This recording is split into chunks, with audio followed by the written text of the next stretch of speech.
নমস্কার বন্ধুরা, সবাই কেমন আছো? আমি জয়ন্তী, সিম্পল হাউসওয়াইফ জয়ন্তীর চ্যানেলে সবাইকে স্বাগত।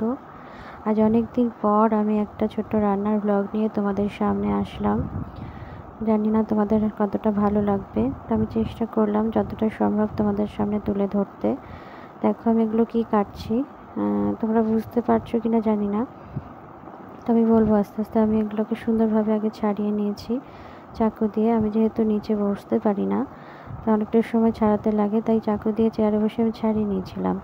তারপরে এগুলোকে ছোট্ট ছোট করে অংশ করে কেটে নিই। এগুলো হচ্ছে দেখো শাপলা, যেটা এই সময়টা প্রচুর পরিমাণে শাপলাটা পাওয়া যায়। দুর্গাপুজোর আগেই শাপলাটা বেশি পাওয়া যায়, আর খেতেও খুব ভালো লাগে। এটা নিরামিষও খেতে পারো, আমিষও খেতে পারো, তবে আমার নিরামিষ খেতেই বেশি ভালো লাগে। এটাকে প্রথমে সুন্দর করে কেটে নিয়েছিলাম।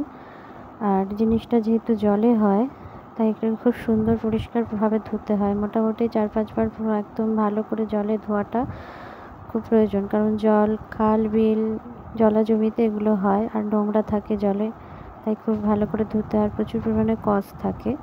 আমার হাত পুরো কালো হয়ে গেছিলো কাটার পর। আমি অনেকবার ধোয়ার পর এটাকে একটু গরম জলে ভাপিয়ে নিয়েছিলাম। ভাপিয়ে নিলে সেদ্ধও হয়ে যায় আর কষটাও বেরিয়ে যায়। এটাকে রান্না করেছিলাম শস্য পোস্ত দিয়ে, তাই একটু হালকা শস্য পোস্ত, কাঁচা লঙ্কা মিক্সিতে বেটে নেওয়া হয়েছিল। বেটে নেওয়ার পর একটু কড়াইতে সামান্য সর্ষের তেল কিংবা রিফাইন তেল, যেটা খেতে পছন্দ করো। আমি রিফাইন তেল খাই, সর্ষের তেল ইউজ করি না। তেলটা গরম হওয়ার পর কড়াইতে একটু পাঁচফোড়ন দিয়ে দিতে হবে। দিয়ে যদি তোমরা চাও যেহেতু এটা সেদ্ধ থাকে, তাই আগে কড়াইতে শস্য পোস্তর পেস্টটা একটু নাড়িয়ে তারপরেও শাপলাটা দিতে পারো। আর কেউ যদি চাও আগে তেলের ওপর শাপলাটা একটু নাড়িয়ে তারপরেও পেস্টটা দিতে পারো।